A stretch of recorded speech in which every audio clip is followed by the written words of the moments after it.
Welcome to another episode of SG Crypto. It's been a little while since I've made a video. I hope you're all doing well, really well. Appreciate you all, and yeah, I just haven't been on making a ton of content. Really, just been making shorts because they're simple and easy to make. They don't take as much time. I just recently started a new job outside. It's a construction job. It takes about 14 hours out of my day, so a lot of my time is obviously put into that. I'm spending what little time I have outside of that just doing research and still trying to achieve my own personal goals I have, while in that trying to make some content as well. So I'm still trying to, it's a little bumpy right now, trying to figure out a schedule for myself. Currently 3 a.m. where I'm at, which is going to be the best for me, just waking up before I go to work, because it's just not doable afterwards because my energy is just diminished. But enough of all that. Flare launch is imminent.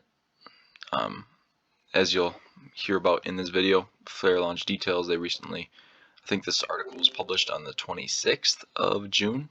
So here we are on the 1st of July covering it. And yeah, so let's get into it.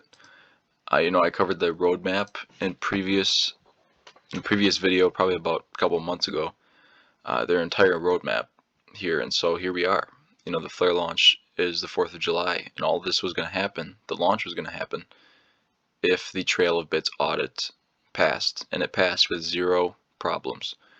So all the protocols and really everything about Flare and their protocols they intend to launch are valid, and so the Flare launch will continue as scheduled. Maybe not as scheduled, as the 4th, because as they mentioned in this article, it'll be shortly, or on or shortly after July 11th, 2022. So let's just get into this article. So the Flare network audit performed by Trail of Bits is complete and passed with no vulnerabilities. According to Trail of Bits, the audit did not uncover any significant flaws or defects that could impact the confidentiality, integrity, or availability of a Flare node or the network at large. With this milestone, Flare's mainnet genesis will occur on or shortly after July 11th, 2022, subsequent to a final audit of the token distribution smart contract code taking place the week of July 4th. So this final little audit that's going to take place in a few days here on July 4th is simply going to make sure that as they state, the token distribution smart contract code is valid and there are no issues with it, so that it can't easily be hacked and all those tokens can be stolen, etc. So observation mode. So the network will launch in observation mode on this 11th. This will be how it works initially. It'll launch in observation mode at this date on or after July 11th. Okay, and during which time it will be tested and become fully decentralized. At Genesis, the Flare Foundation will operate all network validators. The network validators are the people that ensure security on a network. They validate transactions. They are also a part of, not really a part of governance, but it's really just a way for there to be decentralization as well as maintaining the security of a network. I'll put it that way. All that's really covered in, if you've a person who's gone through my crypto course, you'll know exactly what I'm talking about, which is free, of course. It's in the description if you're interested. A to Z course. If you know nothing about DeFi, it brings you all the way through it, from knowing nothing to really having a substantial grasp on what it is and simply how to navigate through this new space. So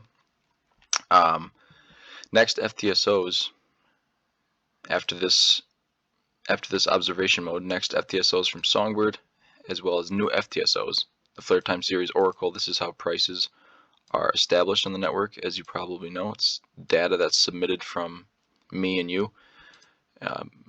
So if you've been using Songbird, the way you delegate your WSGB in Bifrost or whatever you're using, that's the FTSOs. Okay, so next, FTSOs from Songbird as well as new FTSOs will be able to join Flare and start submitting FTSO data. Validation power will thus pass from the Flare Foundation to FTSO providers that operate validators. Upon completion of observation mode, FTSO data providers will validate the network and will earn validation rewards the same way you earn right now on Songbird and Bifrost, the same way you are delegating that WSGB and earn each week. That's exactly what they're talking about here. So, validation power will thus pass from Flare Foundation to FTSO providers that operate validators. And then, of course, upon completion, rewards will be enabled. So observation mode will last for a minimum of 8 weeks. So you can expect not to be really earning rewards, or to be able to, simply earning rewards, delegating your Flare, bringing F assets onto the network, utilizing your F assets, any of that stuff. Observation mode is simply a way, as they stated, for them to really test every protocol within this. So, where was I?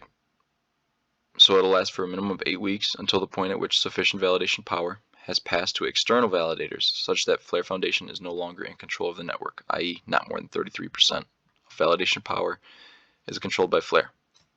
So basically, they're initially going to be in observation mode. On this July 11th, the Flare Foundation is going to be in control. They're going to be going through and hosting these validators and ensuring that everything is going smoothly. And so this 8 weeks is really going to give them the ability to pass that control to other validators on the network, validator nodes. During observation mode, inflation and rewards shall be 0 in order not to prejudice participants. Furthermore, the network state may be rolled back at any time. We've experienced many rollbacks, so don't be shocked. I'm sure you're not. At Genesis, all initial token balances will be created. The Flare Foundation will hold all tokens that are attributable to all Flare-related entities and team. These tokens will be distributed at the public distribution event, and the only token transactions during this time will be made for operational purposes, so ensuring these protocols are working right, and being able to send Flare tokens and all that back and forth, etc., including funding and delegating to FTSOs, and for system testing purposes. Each Flare address will be published. So here's how it will be distributed, and as well as in the future. So upon exiting observation mode, the initial token distribution of 15% will take place. So it's going to be 15% initially, and as you probably recall, it is a 1 of 1. So this is for the Flare. It is a 1 of 1 to your XRP. So if you had 10 XRP that was involved in the snapshot on the 12th, I believe, 12/12 of 2020, which is crazy. It's already been almost, not almost, a year and a half, is really what it is, but it's crazy. But yeah, upon exiting observation mode, the initial token distribution of 15% will take place. And it is a 1 of 1 to your XRP that was involved in that snapshot on 12/12 of 2020. It is at this point that self-custody token recipients will be able to access and use their tokens, and that exchanges can distribute the tokens to their users. And the remaining distribution will start subsequent to a governance vote mentioned as, and this is in the Flare rollout document. We covered this, the Flare roadmap. So 75%, so after the Flare launch, this will be the 75% of initial 15% token distribution completed. So after that 75% has been distributed and people have it, and it's ensured that people have it, a governance update on token distribution will take place, and that'll just give us, as holders of that token, the ability to vote on this. And so let's cover that. What is this governance proposal going to cover? So the team has been working on a governance proposal regarding the token distribution. The proposal intends to achieve 3 things. Number 1, remove the risk of an exchange failing to pass on future token distributions. Substantially increase the incentive to engage with the network. So, I think initially that this network will not be, Flare Finance and everything it has to offer is not going to be widely used. I think it's been anticipated, but I think there's been so many rollbacks that so many people are just kind of sick of it.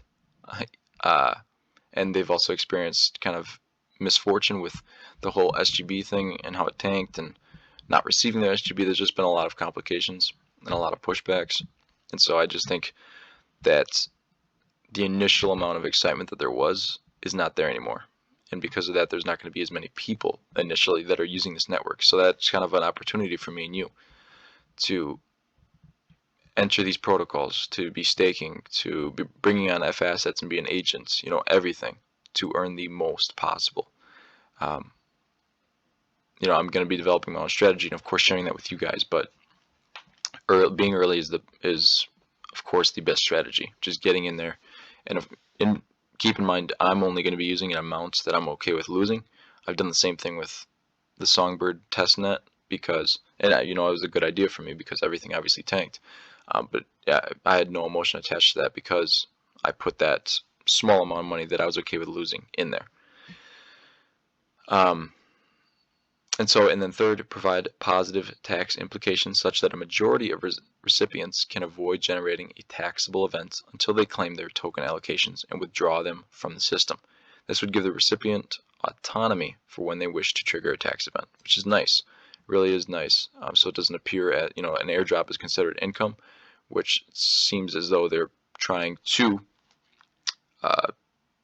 deter that from happening. Deter that from being a taxable event.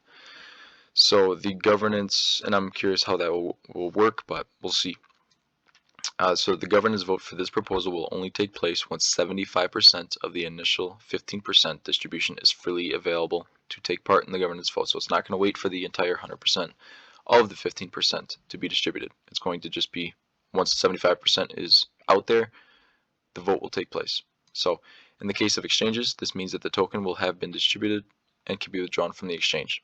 So the proposal details will be published with ample advance warning before FLAR launches. So you'll have time to be like, okay, the governance vote is happening such and such time, I'll be ready, you know, be like that. And so now that we've covered that, the governance proposal will be published on or before the mainnet genesis. Okay, so the vote, so you can imagine it'll be in, you know, that obviously we have that 8-week minimum. So you can imagine 8 to 12 weeks is probably when that proposal will take place. So you have time. It'll be when you get your tokens. So when you get your tokens, then you can start thinking, okay, when's this proposal going to take place? But again, you got probably 2, maybe 3 months.